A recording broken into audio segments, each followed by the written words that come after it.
Hello, and welcome to The Narrowing Path, Walking the Spiritual Walk.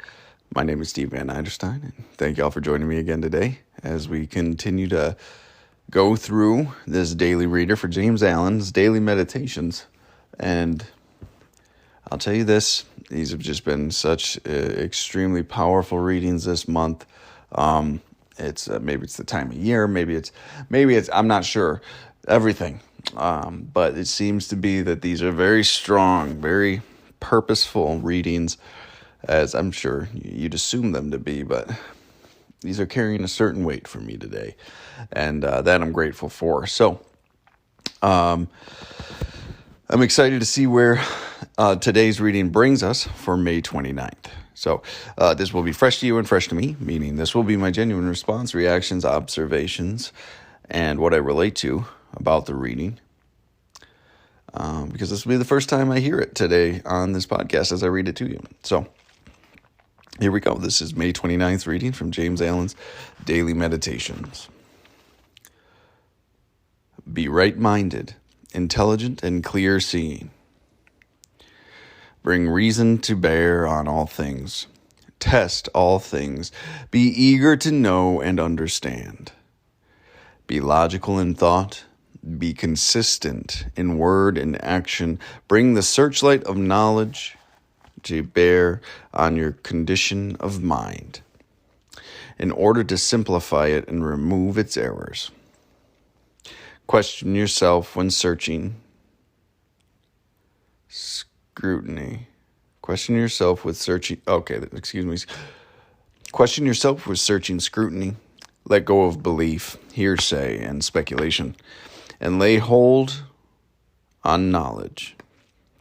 He who stands upon knowledge acquired by practice is filled with a sublime yet lowly confidence, and is able to speak the word of truth with power.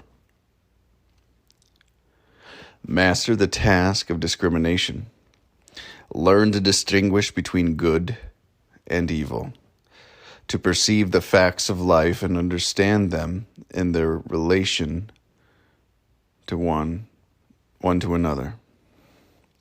Awake the mind to see the orderly sequence of cause and effect in all things, both mental and material. Thus will be revealed the worthlessness of pleasure-seeking and sin, and the glory and gladness of a life sublime, virtue, and spotless purity. Truth is. There is no chaos. These ones, the ones where he gives us some more guidelines, some things to operate in between, really I always find so beneficial. I find them so extremely enlightening, honestly, to be able to have them and to have these guides or these, because it gives a perspective. And it's these principles we talk about regularly. So some might say, well, of course, this is the way you should act. But to me sometimes, and I think to many, even though they seem plainly said and should be obvious and true, until they're said and articulated in this way, do they actually sink in, right? Because a lot of my perspective is still based in selfishness and self-centeredness. But like it's said in here somewhere that when you talk to somebody that's actually had practice of living this way, it's a whole different thing. So these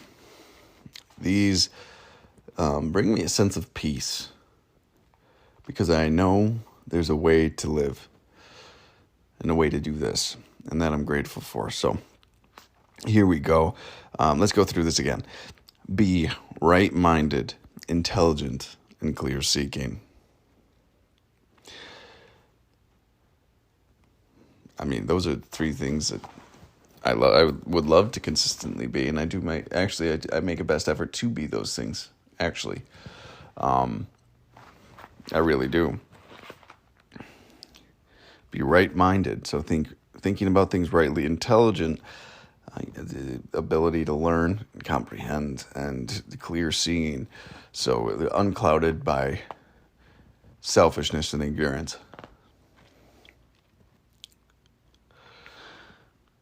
Here's the main body. Bring reason to bear on all things. Again, it's choosing reason and logic. It's choosing reality of situations and circumstances. And we should bring those things into all, or bring that perspective into all things.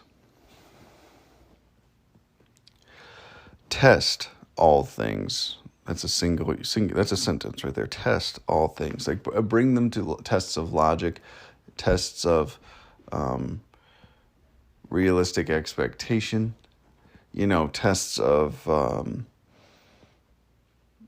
perspective even, right? Like, if we take our own selfishness and self-centeredness out of this, if we were trying to practice love, what would it look like to bring these tests to it? Are there better ways to handle situations? Be eager to know and understand. Always be open to learn. Gain perspective. Gain wisdom. Gain knowledge. Right? I find this very persuasive and very, not persuasive is not the word, very,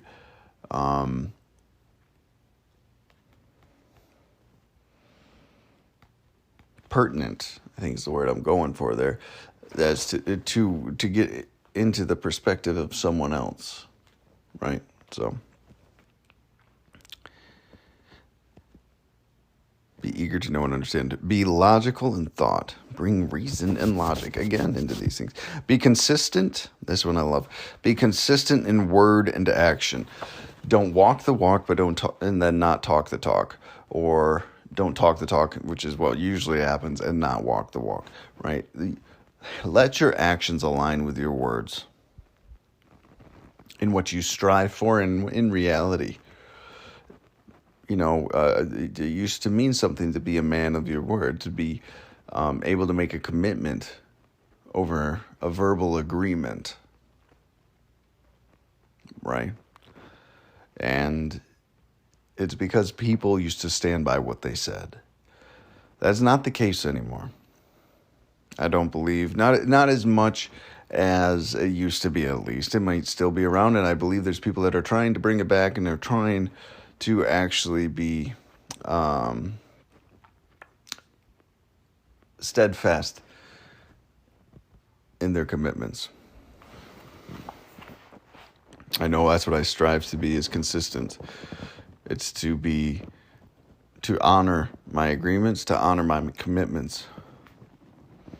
I do.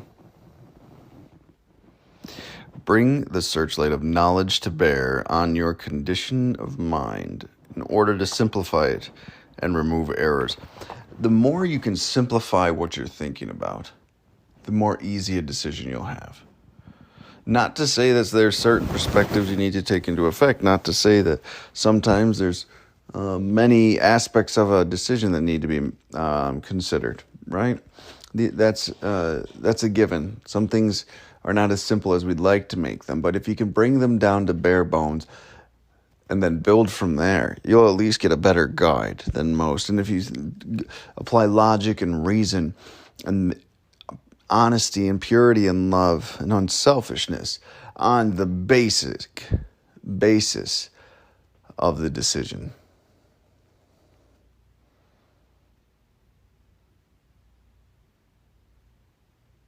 it will make it a lot easier. I promise you that.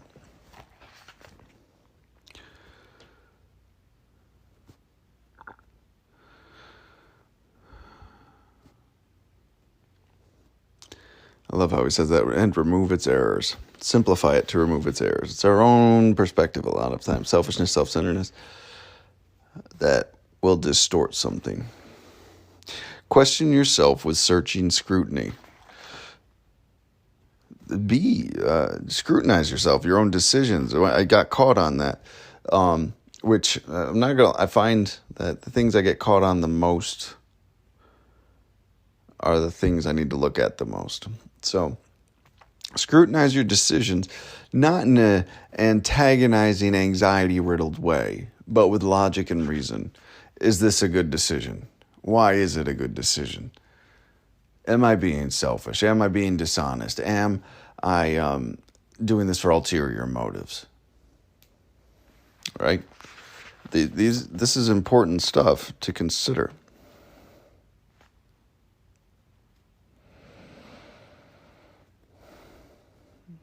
Let go of belief, hearsay, and speculation, and lay hold on knowledge.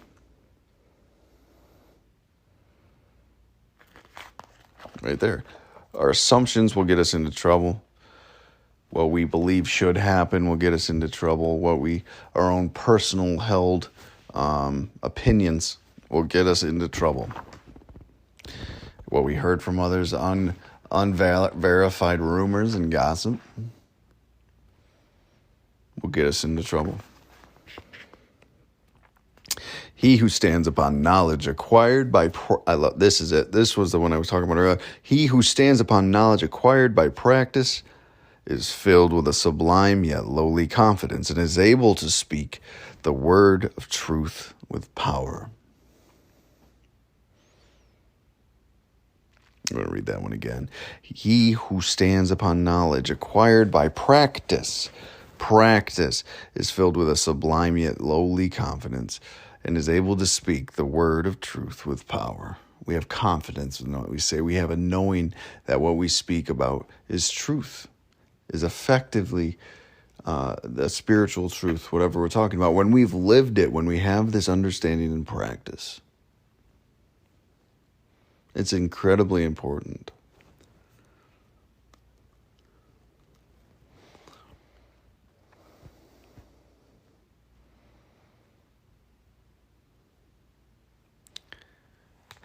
There's nothing better than... It sometimes can be a painful process. It can sometimes complicate your life. But to actually live and gain experience through practicing a spiritual life and say spiritual principles and living this truth it's talking about, right? This life of righteousness and honesty. It makes such a difference. Because there's no doubt or questioning in your experience when you're sharing it with somebody. And it comes across when you do that.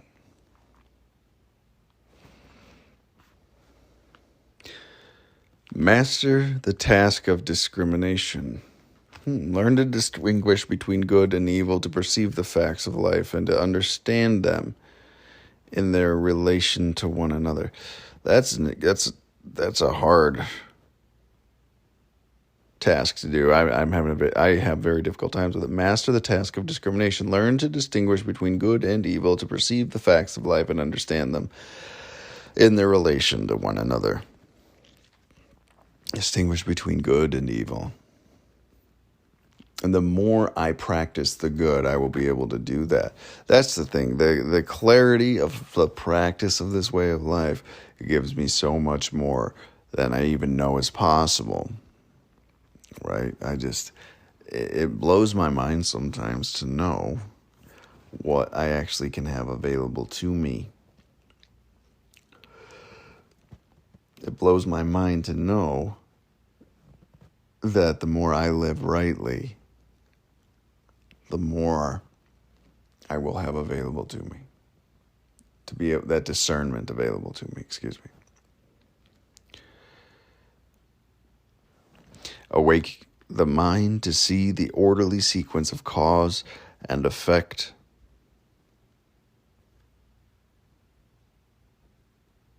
In all things. Sorry, I lost my place. Awaken the mind to see the orderly sequence of cause and effect in all things, both mental and material. Thus will be revealed the worthlessness of all pleasure-seeking and sin, and the glory and gladness of a life of sublime virtue and spotless purity. Love that. When you actually open your mind to see what's at the reality of things, when you chase those sinful pleasures, when you chase those ignorant, self-centered battles, when you are living for self-indulgence and self-absorption, and with the perspective of everything about self, when you can step back and you can see the cause and effect that happens when doing that, and the sequence of events that occurs when you make decisions, or when I make decisions based on myself, that cause certain repercussions in my life. They just do. And that's how it goes.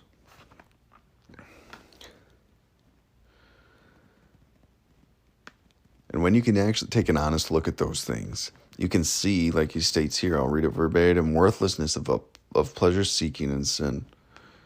How that gets you nowhere but in the same place, doing the same games, living the same life over and over and over again with no change and just a sense of stuck.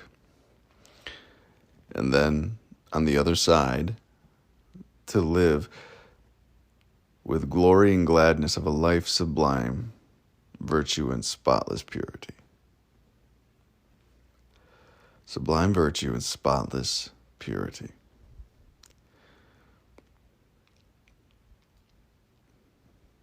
What a thing to attain, to strive for.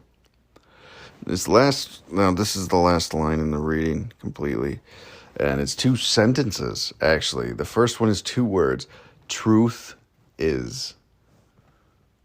It always was, it always will be, and it always is. Truth is.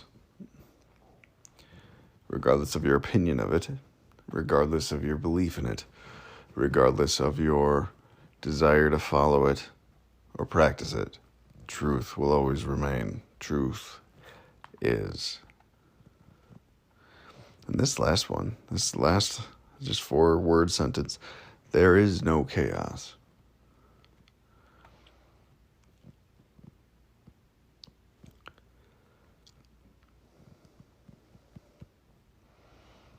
There's only truth.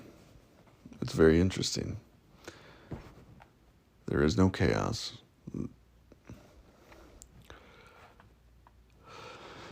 What an interesting 2 words. The truth is.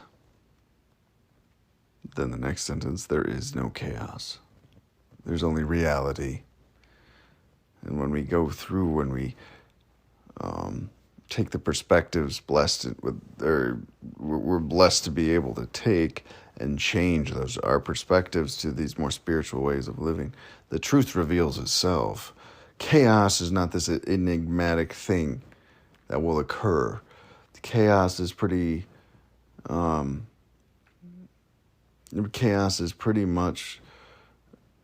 at least in the human capacities we're talking about most times, chaos is a pretty well established thing of human desire and selfishness getting in the way of living. And that's to nobody's surprise. I can guarantee you that. So, that is May 29th, everybody. Thank y'all for joining me again for another of today's readings. Just, they blow me away every single day. I wish I had a week to study every one of them, if I'm honest with you. But I don't. So we get to move right along. Maybe we'll do a year or 2 of this one just to see the progression and how things have changed. So we shall see how we go along. But either way, thank y'all for joining me today. It was a long one today, but I hope you'll forgive me. Hope you get some good information out of this, some things to practice, some ways to actually think and perspectives to take. So I appreciate it. Go over to our Facebook page, give us a like and a follow if you'd like to support. We'd appreciate it. And we'll continue on again tomorrow. So until next time, thanks.